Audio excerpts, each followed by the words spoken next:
Hello friends, मैं हूं सन्मय प्रकाश और आप देख रहे हैं यूट्यूब चैनल सरकारी जॉब न्यूज़। तो कई महत्वपूर्ण टॉपिक है। सबसे महत्वपूर्ण है G7 समिट 2026। तो हम लोग बहुत कुछ जानेंगे, कहाँ आयोजन, थीम क्या थी, और महत्वपूर्ण बात यह है कि क्या फैसले हुए हैं। और भारत को गेस्ट के तौर पर बुलाया गया था और प्रतिनिधित्व किया प्राइम मिनिस्टर नरेंद्र मोदी ने। तो क्या सब हुआ है, ये सब कुछ जानेंगे इन डिटेल में। और भी कई सारे महत्वपूर्ण क्वेश्चंस हैं, टॉपिक हैं, जैसे प्रिस्क्रिप्शंस के बिना सिरप की बिक्री पर रोक लगा दी गई है। उसमें कुछ कानूनी जो मामला है वो जानेंगे, शेड्यूल वगैरह के बारे में। ब्रिटेन में बच्चों के लिए सोशल मीडिया पर बैन लगा दिया गया है।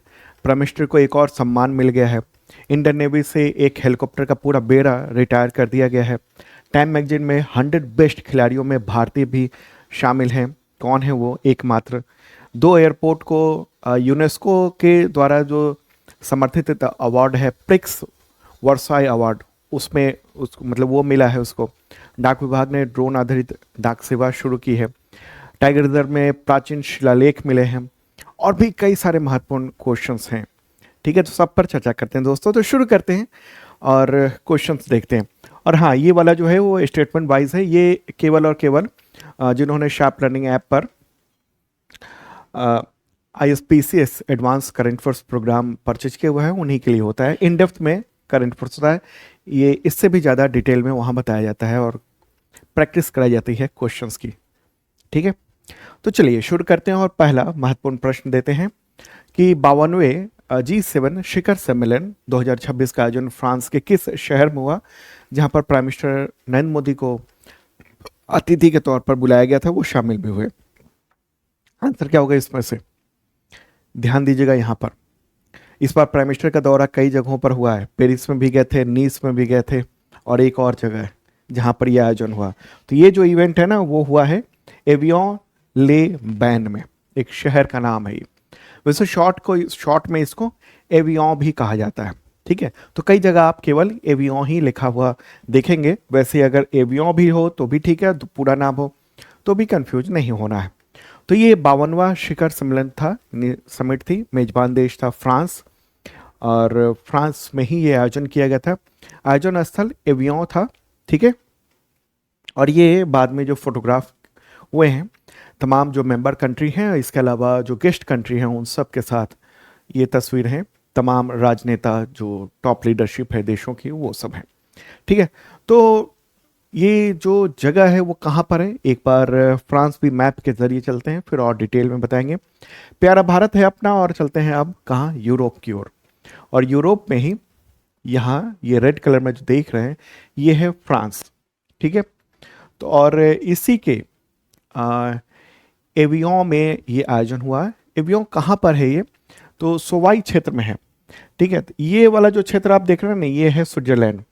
और आल्प्स की जो पहाड़ियाँ हैं वो स्विट्जरलैंड में ज़्यादातर हैं। तो उसी के पास में आल्प्स की पहाड़ियाँ इधर फ्रांस से भी इस तरफ भी है। तो इसी इलाके में ये बहुत ही खूबसूरत जगह है, वहीं पर ये आयोजन किया गया था।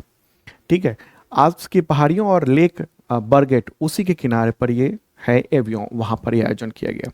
ठीक है, डेट क्या है? डेट है 15 से 17 जून तक ये आयोजन हुआ।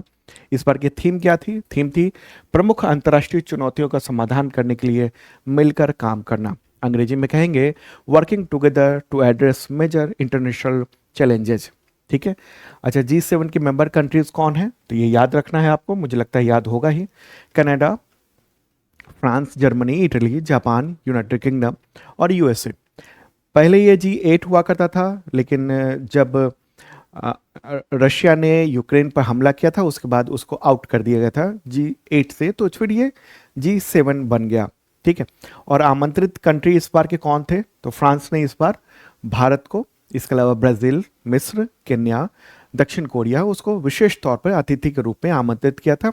और वहाँ के जो राष्ट्राध्यक्ष थे या वहाँ के जो महत्वपूर्ण व्यक्ति थे, वो वहाँ पर पार्टिसिपेट किए, जैसे भारतीय प्रधानमंत्री। ठीक है, तो भारत की भागीदारी हुई है। ये भी सवाल हो सकता है कि G7 में कौन सी बार भारत को बुलाया गया था गेस्ट के तौर पर? तो इस बार 13वीं बार बुलाया गया। ठीक है, और भारत की ओर से प्रधानमंत्री नरेंद्र मोदी वो लगातार 7वीं बार वो पहुंचे हैं। ठीक है, प्राइम मिनिस्टर से नरेंद्र मोदी के शासन से पहले भी लगातार बुलाया जाता रहा है, और ये टोटल 13वीं बार है।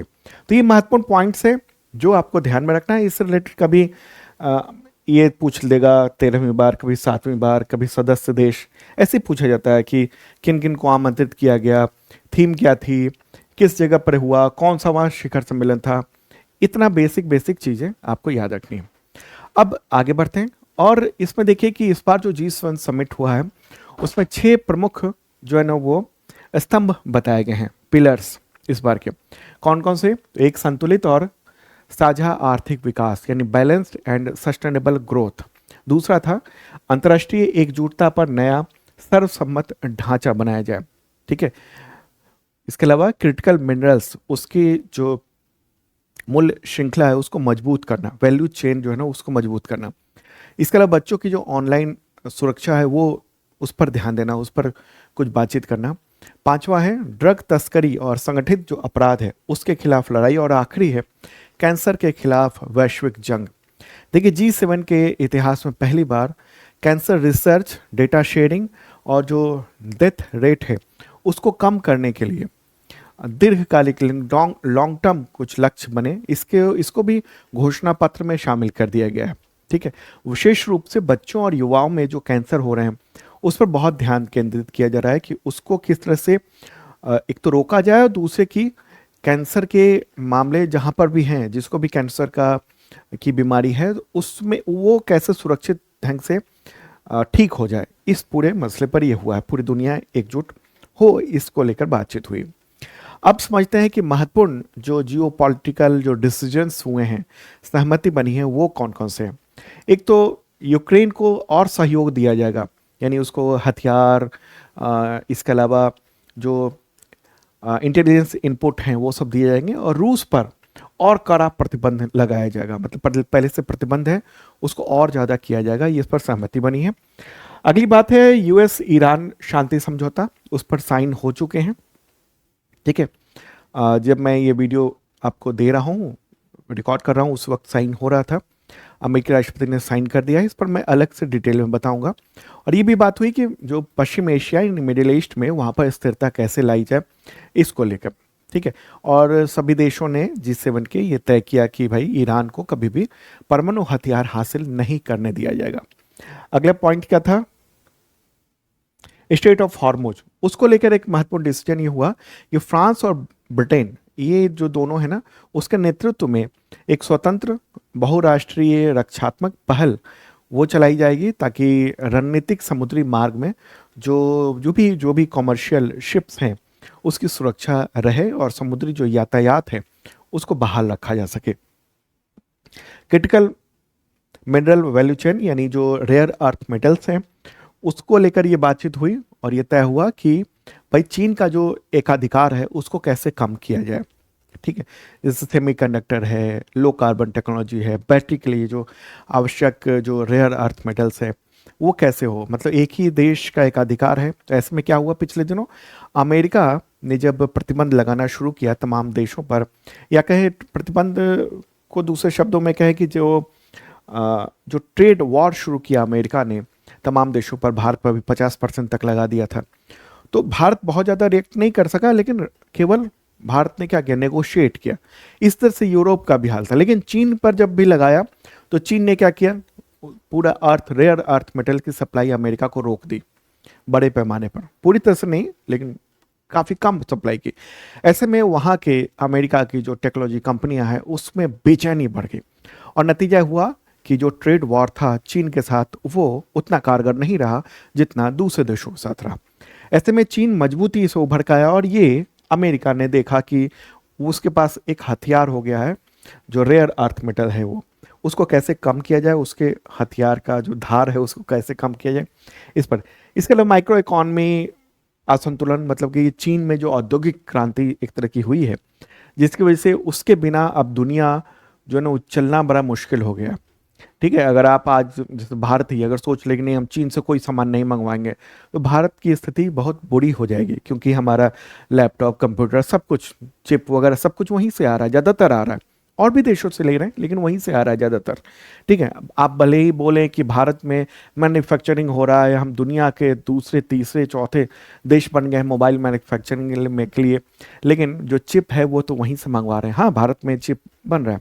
ऐसी ही हालत दुनिया के देशों में है। तो ये भी चर्चा हुई कि चीन को कैसे रोका जाए। ठीक है, थोड़ा डिटेल में मैं चला गया। चलिए खैर आगे बढ़ते हैं।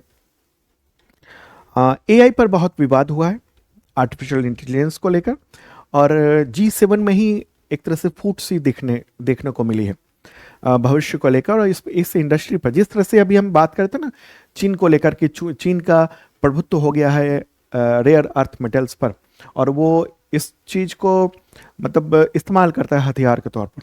ऐसा ही डर यूरोपीय देशों को और दूसरे देशों को यानी कनाडा को भी जो है ना वो अमेरिका को लेकर है, आर्टिफिशियल इंटेलिजेंस को लेकर, कि तमाम जो कंपनियां हैं उसी के पास है।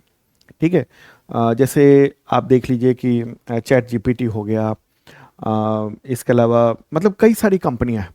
तो उन सब के जो चीफ थे ना वो भी वहाँ पर पहुँचे थे, और ये तय हुआ कि पूरी तरीके से मतलब केवल अमेरिकी कंपनियों का ही नियंत्रण न रहे, बल्कि ऐसा कुछ नियम बने कि बाकी देश मतलब उस वैश्विक नियम होना चाहिए, ग्लोबल गवर्नेंस फ्रेमवर्क बनना चाहिए, ताकि आर्टिफिशियल इंटेलिजेंस का जो डेवलपमेंट है वो सुरक्षित और रेस्पॉन्सिव मतलब एआई वो बनाया जा सके। ठीक है, एक देश जो है ना उस पर उसको लेकर रूल ना बनाए, एक ही देश जो है ना उस पर दादागिरी ना चलाए, इसको लेकर। क्लियर होगी बात। अब बात करते हैं, प्राइम मिनिस्टर नरेंद्र मोदी वहां पहुंचे थे तो उन्होंने क्या महत्वपूर्ण बातें कही हैं। एक तो कहा कि समुद्री सुरक्षा और नाविकों की रक्षा होनी चाहिए। ओमान की खाड़ी वहां पर जो भारतीय नाविक हैं उनकी मौत का जिक्र करते हुए उन्होंने कहा कि वैश्विक व्यापार को सुरक्षित रखने के लिए नाविकों की सुरक्षा बहुत जरूरी है, सेलर्स की सुरक्षा जरूरी है। आपको पता होना चाहिए कि अमेरिका ने एक शिप पर हमला करके जानबूझकर हेलीफायर नाम का एक बहुत ही भयानक मिसाइल वो लॉन्च कर दिया था। उसकी वजह से कई लोग मारे गए थे, और उनमें 3 भारतीय थे जो सेलर्स थे यानी नाविक थे, जिनकी मौत हो गई थी उस शिप पे। बहुत बड़ा शिप था, ऑयल टैंकर था उसमें। लेकिन भारत ने या प्राइम मिनिस्टर नरेंद्र मोदी ने ये नहीं कहा कि अमेरिका ने मार दिया, बस ये कहा कि 3 की मौत हो गई है और ये आगे इस तरह से नहीं होना चाहिए। ठीक है, और कहा कि भाई युद्ध नहीं, बातचीत होनी चाहिए, जो हमेशा वो कहते हैं कि डिप्लोमेसी से करना चाहिए। फिर वसुधैव कुटुंबकम यानी मानवता प्रथम, इसकी बात कही उन्होंने।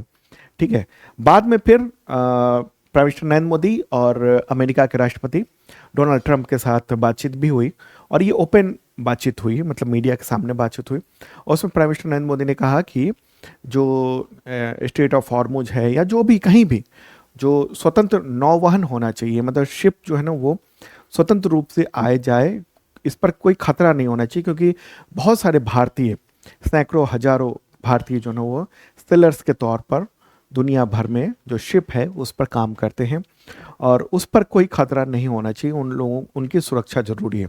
हालांकि इस पर आरोप नहीं लगाया भारतीय प्रधानमंत्री ने कि अमेरिका ने मारा और अमेरिका ने ये मार के गलत किया, इस तरह की कोई बात नहीं की, बल्कि ये कहा कि भाई सुरक्षा ज़रूरी है, वो सुरक्षा होनी चाहिए। यहाँ तक कि मीडिया, एक पत्रकार ने पूछ भी लिया कि भाई आपने यानी ट्रंप से कि आपने 3 भारतीय सेलर्स की आपके मतलब सेना ने, नौसेना ने हत्या कर दी, मारे गए, तो इस पर आपको कोई रिग्रेट है या नहीं। तो ट्रंप ने कहा कि मतलब रिग्रेट की कोई बात नहीं की, कहा कि हाँ ऐसा हो जाता है, आ, ऐसा हो जाता है, ऐसा कह दिया। बगल में प्राइम मिनिस्टर नरेंद्र मोदी भी थे। ठीक है, तो ये है इंपॉर्टेंट बात जो कि चर्चाएं हुई हैं। ओके, तो इस पर इस तरह से मैं और डिटेल बताता हूँ आईएसपीसीएस वाले बैच में, और फिर इस तरह से स्टेटमेंट वाइज क्वेश्चंस भी प्रैक्टिस कराए जाते हैं, इसमें नहीं कराए जाएंगे। ठीक है, ये अलग वीडियो है, उसका अलग वीडियो रिकॉर्ड होता है, क्लासेस होती हैं उसकी। चलिए अब आगे बढ़ते हैं, और पीडीएफ भी अलग होता है उसका। अगला क्वेश्चन लेते हैं, महत्वपूर्ण प्रश्न। केंद्र सरकार ने औषधि नियम 1945 में किए गए संशोधन के तहत कफ सिरप सहित सभी सिरप की ओवर द काउंटर यानी ओटीसी बिक्री पर रोक लगाने के लिए इन्हें किन या किस अनुसूची यानी शेड्यूल में उससे बाहर कर दिया है, किस शेड्यूल से बाहर कर दिया है। अब ओवर द काउंटर का मतलब क्या हुआ? इसका मतलब हुआ कि बिना प्रिस्क्रिप्शन के, डॉक्टर के प्रिस्क्रिप्शन के बिना अब बिक्री पर रोक लगा दी गई कि कोई भी सिरप बिना प्रिस्क्रिप्शन के नहीं बिकेगा। इसका आंसर क्या होगा? किस शेड्यूल से बाहर कर दिया गया? शेड्यूल के। शेड्यूल के क्या है उस पर भी बात करते हैं। पहले देखिए न्यूज द हिंदू में। तो ये काम किसने किया है, ये फैसला? तो केंद्रीय परिवार कल्याण मंत्रालय, उसी ने 16 जून को अभी कफ सिरप सहित सभी सिरप के ये बिक्री पर बिना प्रिस्क्रिप्शन के बिक्री पर पूरी तरह से रोक लगा दी है। मतलब कि अब बिना डॉक्टर के प्रिस्क्रिप्शन के ये जो कफ सिरप है वो नहीं मिलेगा। ठीक है। हालांकि अपवाद भी रखा गया है, एक्सेप्शन, जैसे मतलब सिरप की बात कही गई, खांसी की जो गोलियां ना, टैबलेट है, वो बिना प्रिस्क्रिप्शन के उपलब्ध रहेंगी। ठीक है। तो इसका कानूनी आधार भी किया गया है। कानूनी आधार क्या है? तो एक तो जो ड्रग एंड कॉस्मेटिक एक्ट है 1940, उसकी धारा 12 और 33 के तहत ये जो बदलाव है वो किए गए हैं। और इसके लिए 16 जून को केंद्रीय स्वास्थ्य और परिवार कल्याण मंत्रालय ने औषधि नियम 1945 में संशोधन किया। ठीक है। तो ओरिजिनल नियम है वो तो है, साथ में इस संशोधन को क्या कहा जाएगा? ड्रग्स 5वां संशोधन नियम 2026। ठीक है। पुराना नियम रहता ही है, नया जब जोड़ते हैं तो संशोधन नियम कहलाता है। ठीक है। तो अब ये शेड्यूल के में ये बदलाव किया गया है। क्यों किया गया ऐसा? उसकी बड़ी वजह क्या थी? आपने सुना होगा, पिछले साल की बात है, और दो मतलब कई जगहों पर दुनिया भर में कफ सिरप पीने से बच्चों की मौत के मामले आए थे। एक तो मध्य प्रदेश और राजस्थान में 20 से 25 बच्चों की मौत हो गई थी, और जांच में यह पता चला कि इस सिरप में डायथिलीन ग्लाइकॉल नाम का विषैला रसायन वो बहुत ज़्यादा मात्रा में था, जिसकी वजह से बच्चों की किडनी खराब हुई, एक्यूट रीनल फेलियर हो गया और बच्चों की मौत हो गई थी, बहुत सारे बच्चों की। वैश्विक प्रभाव भी हुआ था, जिसकी वजह से भारत की साख पर असर पड़ा था दवाओं के मामले में। 2022-23 में गाम्बिया जो अफ्रीका में है, इसके अलावा उज्बेकिस्तान जो सेंट्रल एशिया में है, तो वहां पर भारतीय कफ सिरप से बच्चों के मौत के मामले आए थे। शुरू में भारत ने टालने की कोशिश की थी इस पूरे मामले को, बाद में जब WHO इस मामले में सामने आ गया, तब फिर मतलब इसकी चर्चा पूरी दुनिया में हुई, और फार्मेसी ऑफ द वर्ल्ड के रूप में जो भारत की छवि है उसको बहुत ही धक्का मिला था, जिसके बाद निर्यात के नियमों और जो मैन्युफैक्चरिंग जो प्रैक्टिसेस हैं उसके मानकों को बहुत कड़ा कर दिया गया था, और आखिरकार ये बिना प्रिस्क्रिप्शन के बिक्री पर रोक लगा दी गई है। अब यहाँ पर महत्वपूर्ण चीज कि शेड्यूल के क्या होता है, जो मैंने बताया औषधि नियम 1945, उसके तहत आने वाली ये विशेष ये अनुसूची है, क्लासिफिकेशन है, इसके अंतर्गत दवाओं की श्रेणियों को रखा जाता है। मतलब शेड्यूल के में अगर कोई दवा है तो वो कहीं भी बेची जा सकती है। ओके। और लाइसेंसिंग प्रक्रियाओं से छूट रहती है इसमें। सरल शब्दों में अगर कहें तो दवाओं में मतलब कोई भी दुकानदार, सामान्य दुकानदार भी बिना ड्रग लाइसेंस या डॉक्टर के पर्चे के ओवर द काउंटर यानी सीधे बेच सकता था। तो सिरप इसी दायरे में था, लेकिन अब शेड्यूल के से हटा दिया गया है, इसलिए अब इसको माना जाएगा कि नहीं रहा इस नियम के तहत। ठीक है। चलिए अब आगे बढ़ते हैं दोस्तों, अगला क्वेश्चन लेते हैं।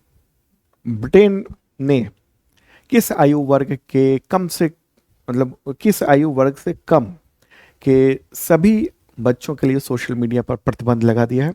आंसर का 16 वर्ष से कम। ठीक है। ब्रिटेन के जो प्राइम मिनिस्टर हैं कीर स्टारमर, तो उन्होंने अभी ये जून में ही घोषणा की है, और इसमें वो माता पिता भी शामिल हैं जिनके बच्चे टिकटॉक, स्नैपचैट, इंस्टाग्राम, यूट्यूब जैसे सोशल मीडिया ऐप के हानिकारक प्रभावों से प्रभावित हुए हैं। मतलब माता पिता को भी ध्यान रखना है कि वो मतलब बड़ों के अकाउंट पर तो नहीं देख रहे हैं। ठीक है। जैसे आपके यहाँ, हमारे यहाँ कई बार होता है ना, बच्चे माँ बाप के या चाचा के या दादा के या दादी के फ़ोन लेकर और वो इस्तेमाल कर रहे होते हैं।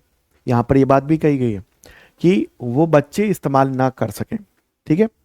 हालांकि व्हाट्सएप से अभी व्हाट्सएप पर ये प्रतिबंध नहीं है, मैसेजिंग ऐप है, इस वजह से उसको इसमें शामिल नहीं किया गया है। लेकिन तमाम जो भी इसके अलावा हैं, इंस्टाग्राम हो गया, टिकटॉक हो गया, स्नैपचैट हो गया, फेसबुक हो गया, यूट्यूब हो गया, ट्विटर हो गया, फेसबुक नहीं है, तो उन सब पर अब मतलब बच्चों को लॉगिन नहीं करने देना है, पूरा कड़ा नियम कर दिया गया है।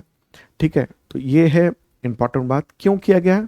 तो सोशल मीडिया की वजह से ना बहुत दिमागी असर हो रहा है। ठीक है, इसी वजह से इसके अलावा उनके मतलब उनकी समझ कम होती है बच्चों की, अभी डेवलपिंग एज में है, ब्रेन भी डेवलपिंग मोड में है, तो ऐसे में बहुत सारे जो फैसले हैं वो सही नहीं कर पाते हैं बच्चे, और उसमें ट्रैप में एक तरह से फंसने का भी खतरा रहता है। बहुत सारे बच्चों का शोषण होता है ऑनलाइन, तो इन सब चीज़ों की वजह से ये किया गया है। इससे पहले कई देश और भी हैं जिन्होंने इस तरह के काम किए हुए हैं। ऑस्ट्रेलिया पहला देश था जिसने 16 वर्ष से कम उम्र के बच्चों के लिए सोशल मीडिया पर प्रतिबंध लगा दिया था। उसके बाद कई सारे देश ऐसे हैं जैसे इंडोनेशिया, मलेशिया, उन सब ने पूरी तरह से बैन किया हुआ है। चीन ने भी हालांकि काफ़ी पहले ये काम किया था। ठीक है, यूनाइटेड मतलब यूरोपीय यूनियन के कुछ देश जैसे जर्मनी, स्पेन, इटली, वहाँ पर आंशिक, और बेल्जियम भी आंशिक जो है ना उस पर रोक एक तरह से है। फिनलैंड ने भी ये काम किया है। तो अब मैप में भी देख लेते हैं, मैप के जरिए यूनाइटेड किंगडम को। ये अपना प्यारा भारत है, और अब चलते हैं कहाँ? यूरोप की ओर। यूरोप, इस तरफ ये पूरा यूरोप है, उसी में ये रहा यूनाइटेड किंगडम। यूनाइटेड किंगडम की राजधानी क्या है? लंदन है। प्राइम मिनिस्टर हैं कीर स्टारमर। किंग है चार्ल्स तृतीय, चार्ल्स थर्ड। ठीक है, और यूनाइटेड किंगडम जो है ना, वो जो कंट्री है वो मल्टी नेशन कंट्री है। इसमें कई सारे नेशंस हैं। कौन कौन से हैं? एक तो इंग्लैंड हो गया, ठीक है, यहाँ से यहाँ तक का, ठीक है, तकरीबन ये इंग्लैंड हो गया। इधर वेल्स हो गया, एक दो, ये नॉर्दर्न आयरलैंड हो गया, तीन, और इधर स्कॉटलैंड हो गया।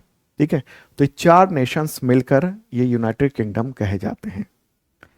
चलिए अब आगे बढ़ते हैं। अगला क्वेश्चन है कि प्राइम मिनिस्टर नरेंद्र मोदी को किस देश का सर्वोच्च सम्मान, नागरिक सम्मान, the order of the white double cross first class, ये दिया गया है?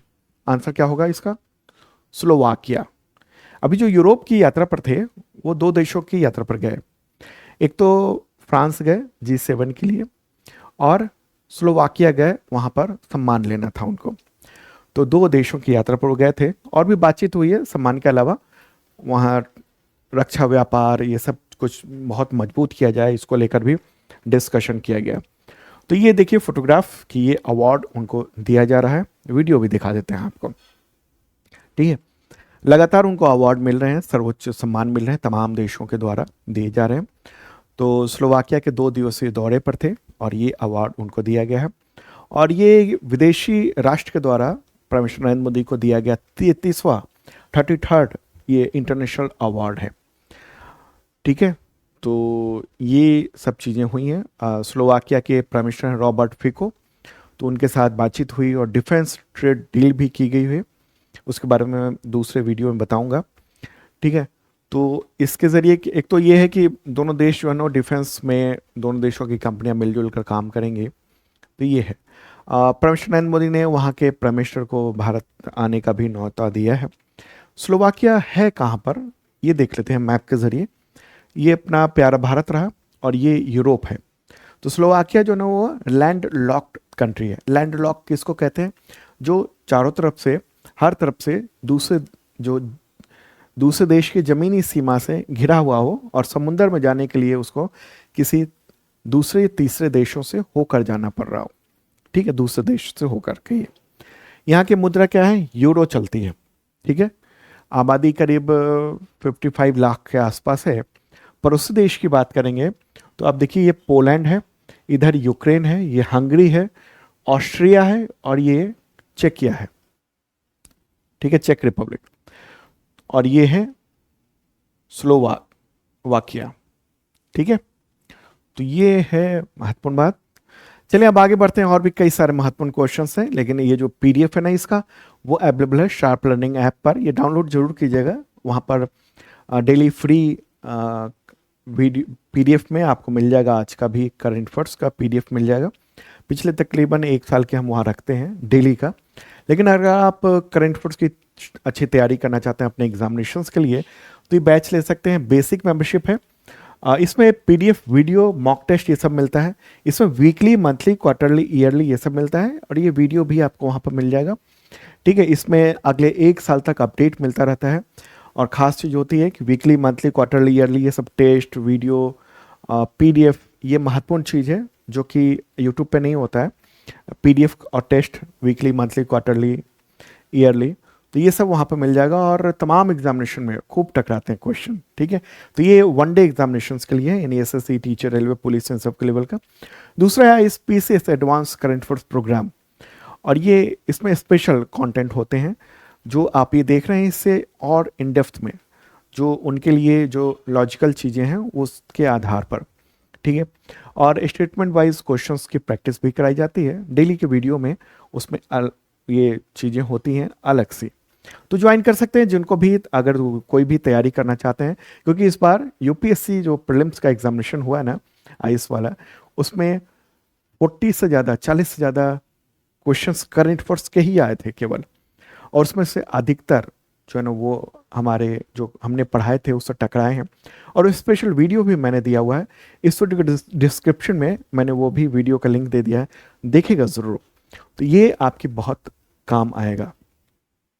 अगला क्वेश्चन है कि इंडियन नेवी ने किन हेलीकॉप्टरों के प्रतिशत बेड़े द हार्पून INAS 330 इसको 36 ईयर के, यानी 36 वर्षों की सेवा के बाद सेवा मुक्त कर दिया है। डी कमीशन कहते हैं इसको डिफेंस की लैंग्वेज में। ठीक है, इसको रिटायर्ड नहीं कहेंगे, डी कमीशन। आंसर क्या होगा इसका? इसका होगा सी किंग MK-42B, इसको रिटायर कर दिया है। तो 14 जून को ये रिटायर किया गया। ये जो पश्चिमी नौसेना कमान बेस है INS शिकारा, वहीं पर औपचारिक उड़ान के साथ इसको रिटायर किया गया है, और ये हेलीकॉप्टर का बेड़ा था। ठीक है, तो INS शिकारा जो है ना, मुंबई में स्थित नेवी का ये बेस है, और एयरपोर्ट भी है, मतलब एक तरह से जहाँ पर हेलीकॉप्टर का संचालन वगैरह किया जाता है। तो इस हेलीकॉप्टर बेड़े के बारे में बात करेंगे, तो ये जो बेड़ा ना, सी किंग MK-42B, ये बेड़ा शामिल किया गया था इंडियन नेवी में। ये शामिल किया गया था 1989 और 90 के बीच में। ठीक है, बेड़े की बात हो रही है। वैसे ये हेलीकॉप्टर इंडियन नेवी में 1971 के आसपास ही आ गया था। वो दूसरे जो बेड़े थे हेलीकॉप्टर के, उसमें था वो। ठीक है, तो ये है महत्वपूर्ण बात। अब इसकी जगह क्या है, जो सी हॉक हेलीकॉप्टर है जो अमेरिका से आया हुआ है, उसको शामिल किया जाएगा। उसको तमाम फ्रिगेट पर तैनात किया जाएगा, जो युद्धपोत हैं उसमें तैनात किया जाएगा। ठीक है, तो ये शानदार इतिहास रहा है एंटी सबमरीन वॉरफेयर में। ठीक है, एंटी सरफेस वॉरफेयर पे, सर्च एंड रेस्क्यू में, मैरीटाइम सिक्योरिटी में इस हेलीकॉप्टर ने बहुत योगदान दिया है इंडियन नेवी के लिए। अब आगे बढ़ते हैं, अगला क्वेश्चन लेते हैं। टाइम मैगजीन की 2026 की खेल जगत की 100 सबसे प्रतिभाशाली हस्तियों की सूची में शामिल होने वाली एकमात्र भारतीय खिलाड़ी कौन है? वो है स्मृति मंधाना। स्मृति मंधाना जो है ना वो भारतीय महिला क्रिकेट टीम की बल्लेबाज और उप कप्तान है। तो ये शामिल किया गया है, और ये न्यूज़ भी आप देख रहे हैं। ओनली इंडियन स्मृति मंधाना, जो 100 मोस्ट इन्फ्लुएंशियल जो पीपुल हैं स्पोर्ट्स के क्षेत्र में, उसमें स्मृति मंधाना ही हैं। इसके अलावा दुनिया भर के बहुत सारे खिलाड़ी हैं, लेकिन भारतीय एकमात्र इन्हीं को रखा गया है। ठीक है, और ठीक है, अच्छा, टाइम मैगजीन में इस लिस्ट में वो 41 स्थान पर, 41वें स्थान पर हैं वो स्मृति मंधाना। और बाकियों की लिस्ट देखेंगे तो बहुत सारे, अगर महत्वपूर्ण में टॉप 10 में ये सब नाम है, हालांकि बाहर के हैं, आप केवल स्मृति मंधाना को ही जानिए, ठीक रहेगा। अगला क्वेश्चन लेते हैं कि भारत के किन दो एयरपोर्ट को प्रतिष्ठित पुरस्कार प्रिक्स वर्साई 2026 की सूची में शामिल किया गया। इसको क्वेश्चन को ना इस तरह से दे सकता है कि भारत के किन दो एयरपोर्ट को यूनेस्को द्वारा यूनेस्को द्वारा समर्थित अवार्ड है, ये ब्रिक्स वर्साई, उसकी सूची में शामिल किया गया है। तो ये महत्वपूर्ण क्वेश्चन है क्योंकि यूनेस्को के द्वारा समर्थित है ये, मतलब यूनेस्को नहीं दे रहा सीधे तौर पर, लेकिन यूनेस्को के द्वारा, मतलब उसी के यूनेस्को के हेडक्वार्टर में ही ये अवार्ड दिया जाता है। इसका आंसर क्या होगा? तो बी और सी दोनों होगा। एक तो नवी मुंबई इंटरनेशनल एयरपोर्ट और लोकप्रिय गोपीनाथ बरदोलोई एयरपोर्ट असम में। तो ये तो मुंबई में है, महाराष्ट्र में, और ये असम में है, गुवाहाटी में। तो इन दोनों एयरपोर्ट को शामिल किया गया है। और ख़ासतौर पर जो नवी मुंबई इंटरनेशनल एयरपोर्ट है उसका टर्मिनल 1 है, और ये वाला जो है ना लोकप्रिय गोपीनाथ बरदोलोई एयरपोर्ट असम वाला, उसका टर्मिनल 2, उसको इस लिस्ट में शामिल किया गया है। और इस लिस्ट में वैश्विक स्तर पर केवल दुनिया भर के केवल 7 ही एविएशन इंफ्रास्ट्रक्चर प्रोजेक्ट को शामिल किया गया है। उसके जो बेहतरीन जो आर्किटेक्चर है, जो सांस्कृतिक पहचान है, पर्यावरण अनुकूल जो डिज़ाइन है, उन सबको देखते हुए, ठीक है। तो दो ही हैं, एक तो आप देख ही रहे हैं। अच्छा, एक तो ये नवी मुंबई वाला है और दूसरा कौन सा है, ये देखिए, ये वाला जो गुवाहाटी में जो है ना, वो देखिए, इसमें ना बांस का प्रयोग किया गया है। वहाँ की जो सांस्कृतिक विरासत है, वहाँ की जो परंपरा है, उसको एयरपोर्ट में शामिल किया गया है। ये सब जो है ना देख रहे हैं आप, ये सब बांस का बाहरी आवरण दिया गया है, ठीक है। तो इससे डिज़ाइन बहुत शानदार हो जाती है। और अगर इस अवार्ड के बारे में जानेंगे, प्रिक्स वर्साई, ये क्या है ना कि आर्किटेक्चर को लेकर एक प्रतिष्ठित पुरस्कार है।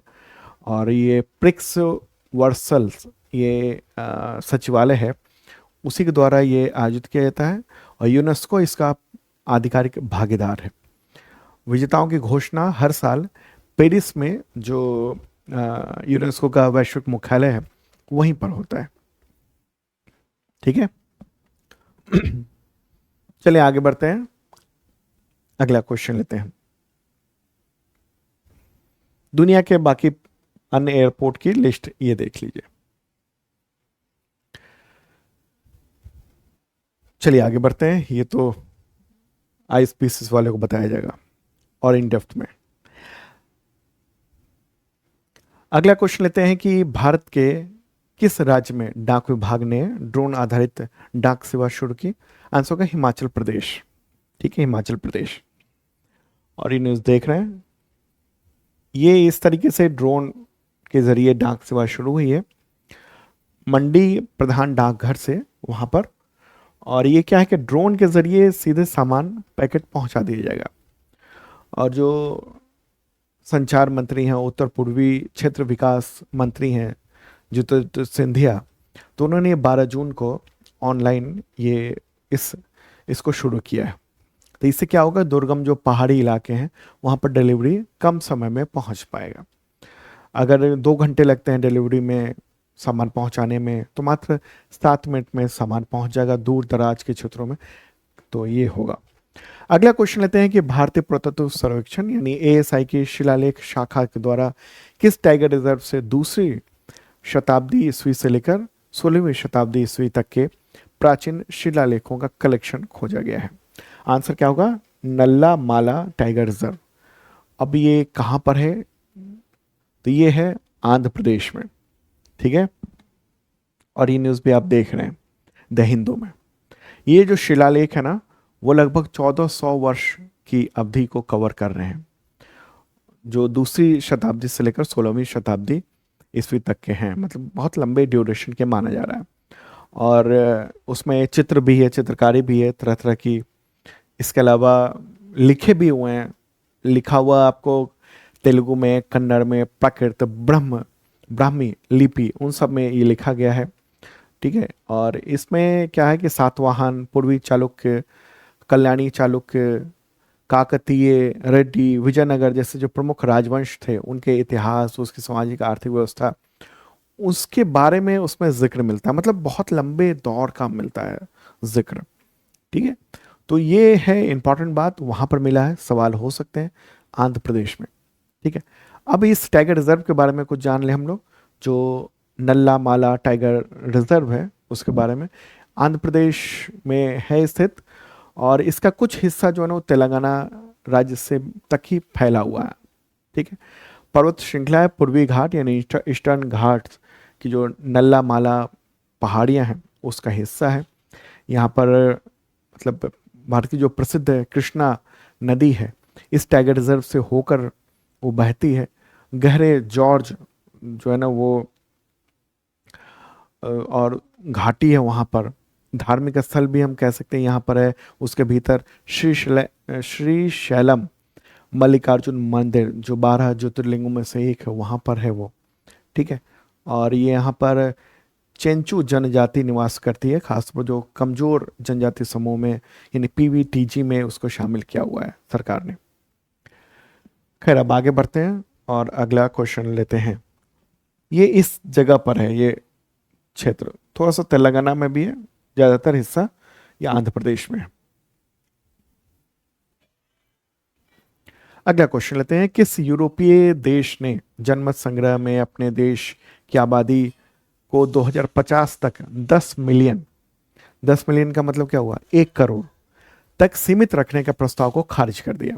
आंसर क्या होगा, स्विट्जरलैंड। स्विट्जरलैंड में ये हुआ है और ये न्यूज़ भी आप देख रहे हैं। तो 14 जून को जनमत संग्रह रेफरेंडम करवाया गया और अधिकतर लोगों ने आर्थिक स्थिरता और यूरोपीय संघ के साथ जो संबंध है उसको प्राथमिकता दी है, और इसी के साथ 1 करोड़ की आबादी को मतलब बरकरार रखने के, उससे ज़्यादा ना बढ़े, इस बात को ना कर दिया है। ओके, तो ये है महत्वपूर्ण बात। लगभग 45% मतदाताओं ने पक्ष में वोट दिया था, 55% मतदाताओं ने नहीं में कहा था।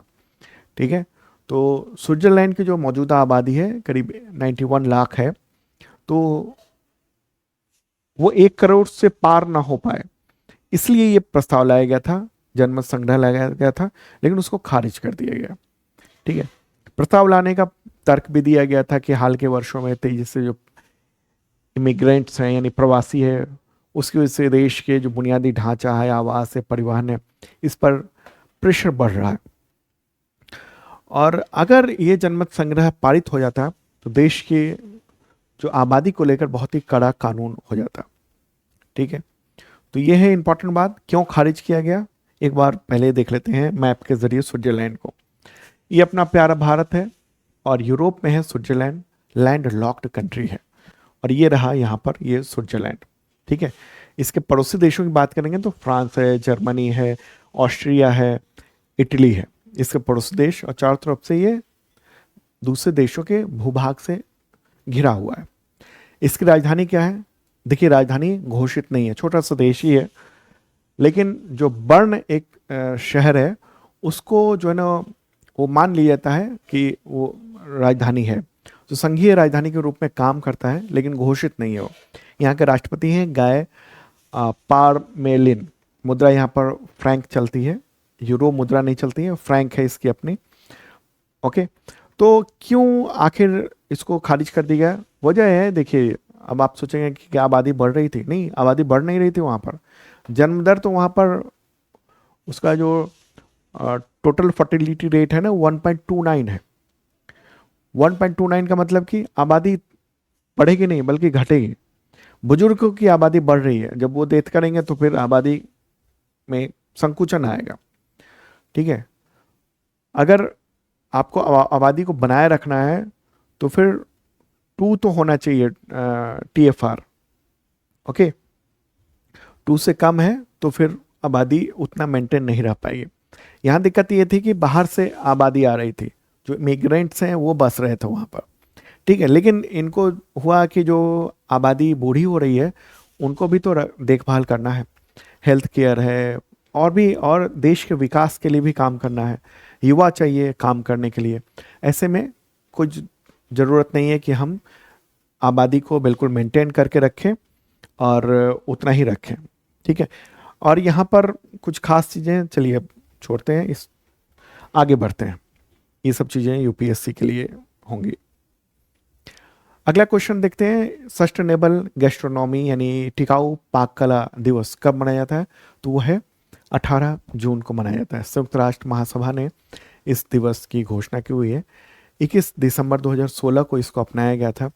उद्देश्य ये है कि मतलब जो अस्थाई भोजन की जो खपत है, जो पुरानी जो प्रथाएं हैं, उसको पहचानना और उसको आगे बढ़ाना। ठीक है, खाने की शैली, जिससे आज आप देश में कहीं भी चले जाइए, आप दिल्ली में रहते हो, मुंबई में रहते हो, कहीं भी रहते हो, खाना हर जगह लगभग एक ही तरह का मिलेगा। अगर आप सोचें कि हम खाने में वहाँ की जो स्थानीयता है उसको ढूंढें तो बड़ा मुश्किल होता है। यहाँ बात यही की जा रही है कि जो स्थानीय स्तर पर जिस तरह के फूड हैं, जिस तरह के वहाँ के कल्चर का फूड है, उसको बढ़ावा दिया जाए। ठीक है, टिकाऊ पाक कला यानी सस्टेनेबल गैस्ट्रोनॉमी। गैस्ट्रोनॉमी को वो गैस वाला मत समझ लीजिएगा, गैस्ट्रिक वाला नहीं। गैस्ट्रोनॉमी मतलब यहाँ पर हो गया पाक कला यानी खाने की जो पकाने की जो विधि है उसकी बात हो रही है। अगला क्वेश्चन है कि हेट स्पीच का मुकाबला करने के लिए अंतर्राष्ट्रीय दिवस कब मनाया जाता है? 18 जून को मनाया जाता है और संयुक्त राष्ट्र के द्वारा ये दिवस घोषित है। ठीक है, तो दोस्तों ये था इंपॉर्टेंट करंट अफेयर्स, और फिर मिलते हैं नेक्स्ट वीडियो में, तब चर्चा करेंगे और डिटेल में बहुत सारे। अगला जो वीडियो आएगा वो शायद हो सकता है कि जीआई टैग, बहुत सारे शायद 20 के आसपास नए जीआई टैग प्रदान किए गए हैं, उन सब पर डिटेल बात करेंगे। और ये शार्प लर्निंग ऐप है, जरूर डाउनलोड कीजिएगा, और बैचेज भी अवेलेबल हैं। अगर कोई यूपीएससी की तैयारी कर रहा है तो पीसीएस की, स्टेट पीसीएस की भी, तो ये ज्वाइन कर सकता है। तो मिलते हैं दोस्तों नेक्स्ट वीडियो में, और अगर आप यूट्यूब पे देख रहे हैं तो पसंद आया हो तो लाइक बटन दबा दीजिए और शेयर कर दीजिए अपने दोस्तों को, और जिन लोगों ने इस चैनल को सब्सक्राइब नहीं किया हुआ है उनसे अपील है ज़रूर सब्सक्राइब करें, और बेल आइकन में ऑल वाला बटन भी दबाएंगे आप। ओके, तो नेक्स्ट वीडियो में मिलते हैं, बाय।